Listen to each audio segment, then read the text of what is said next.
Alright, Mule Barn, head jackass. Depending on when I put this in, I might do the intro, I might not. I feel like making this leaning cross that I saw. I really liked it.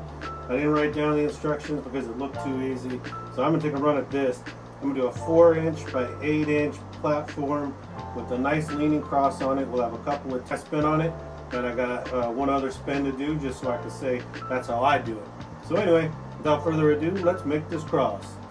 Alright, first things first, we're going to rip this just piece of junk that's almost ready for the scrap yard, piece of 2x4, into some 1" goods, and I'm going to see if I can save this. If I can.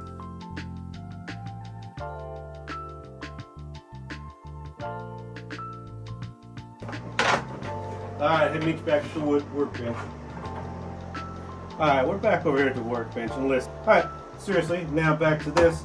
So I think what we'll do here, since I'm going to make this 4 by 8, I got to cut this down. So I got this nice pencil in my ear. That's going to be 8 inches long, 4 inches wide.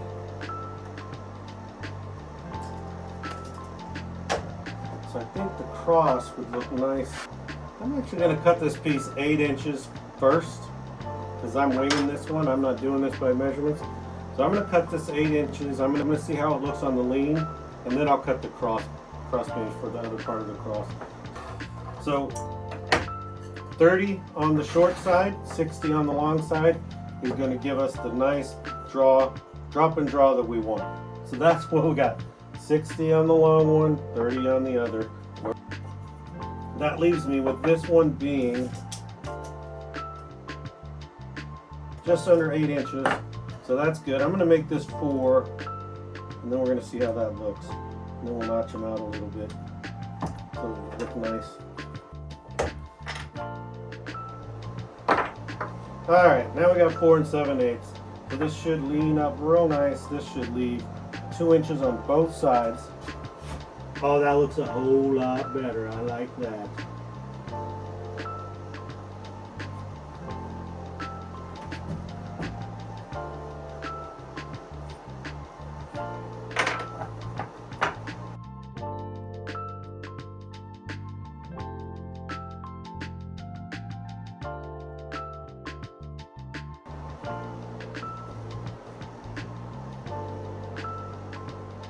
Alright, we'll notch this out. We'll sneak up on those edges so we don't overdo it.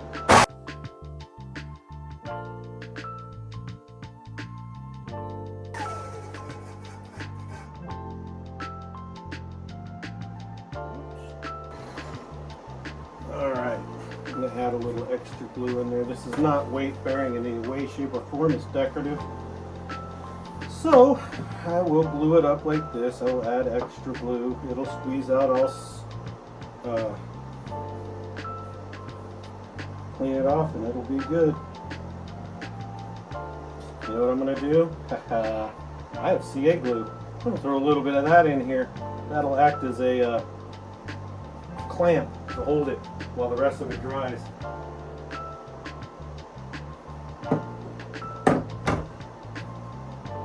So that's going to go like that. So that's going to go like that.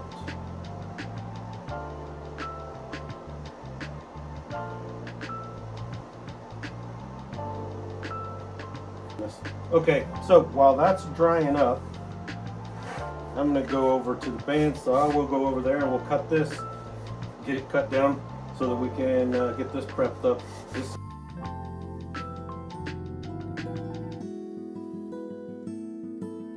Get that placed in. That's still drying. That CA glue is working great. I have a little touch I'm going to do to this, and I'm not going to tell you what it is. You'll see it when it's done. So I'm going to leave this drying, and I'm going to go do a touch to this that you'll see when we're finished. Alright, peace. No, we interrupt your regularly scheduled programming to pass on a appreciation and congratulations to our favorite airman in the National Guard, Airman recently promoted to A3 First Class Campbell. Congratulations, way to go. Alright, now this is drying up pretty nice. We're looking out here. added in just a little bit of wood filler before I sand this off. I am going for a rugged look, so I am going to put holes and like scratches on this and stuff and make it look rugged, so that kind of matches what the cross is. I also thought, man, I'm going to put a T-light on this, so got this set up over here so that I can put a T-light on. I got to step in front of this real quick.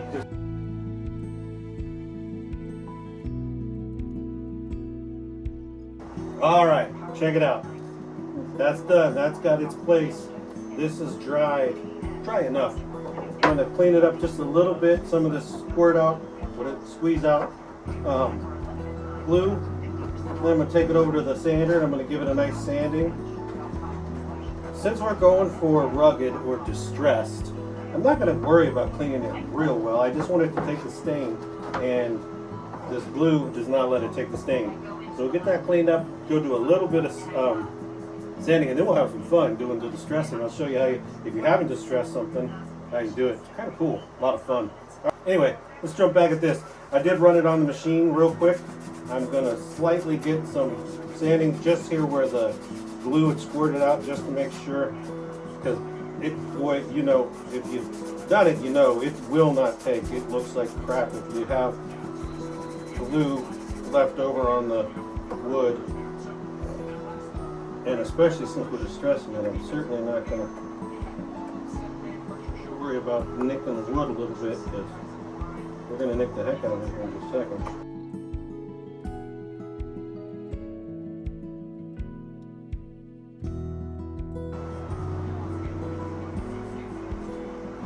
This game's pretty irrelevant, so are all the NFC games, because the Broncos are going to end up beating whoever makes it to the Super Bowl.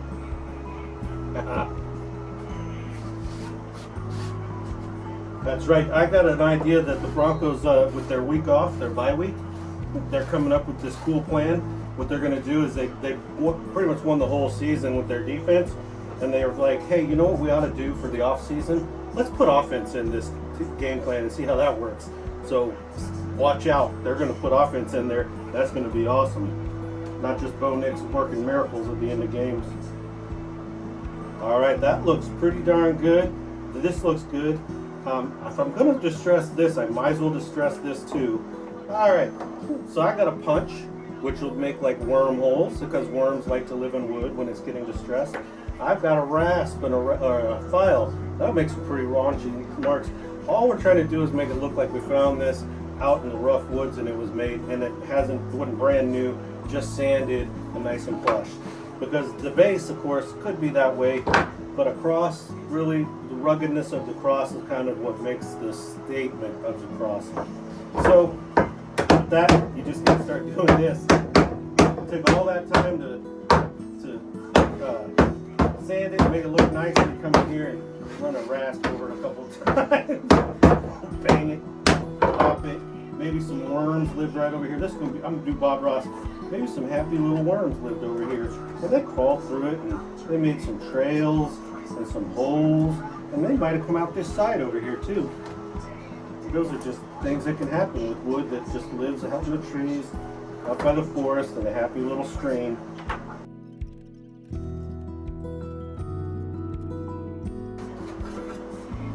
Alrighty, that's that.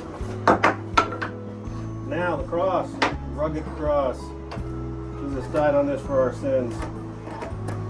I have a feeling my mom's gonna like this project a lot. This may become mom's.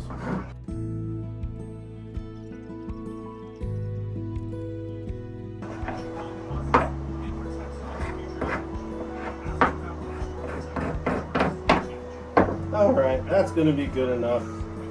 That is distressed.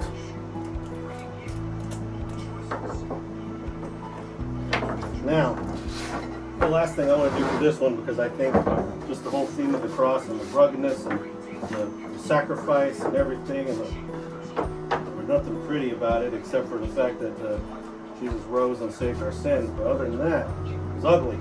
So, burn and crusty. So I'm going to burn this. And we're just going to throw a little bit of character on this. You gotta be careful. I've said it before, I got no pointers. It's fire, be careful.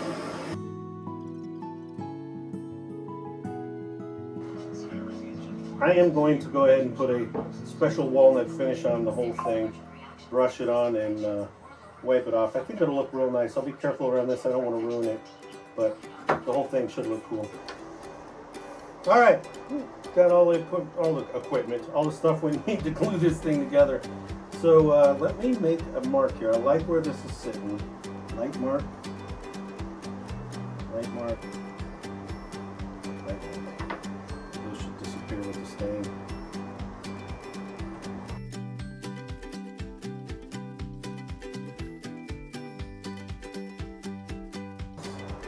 Then we can stick a little brad in it and call it a day. So we're going this way. We're going down. There's that line.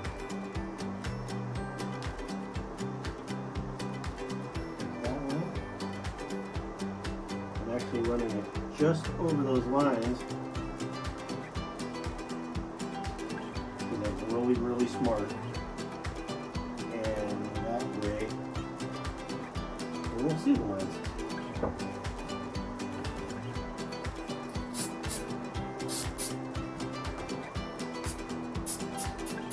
Activator. Wonder Trends, activate. Do this. Let's just add a brad there. So let's get some special walnut out here. Very nice and quickly. Dab this on here lightly. I'm going to do this first so I can see how it's looking. Oh yeah, that's going to get just a little bit of color.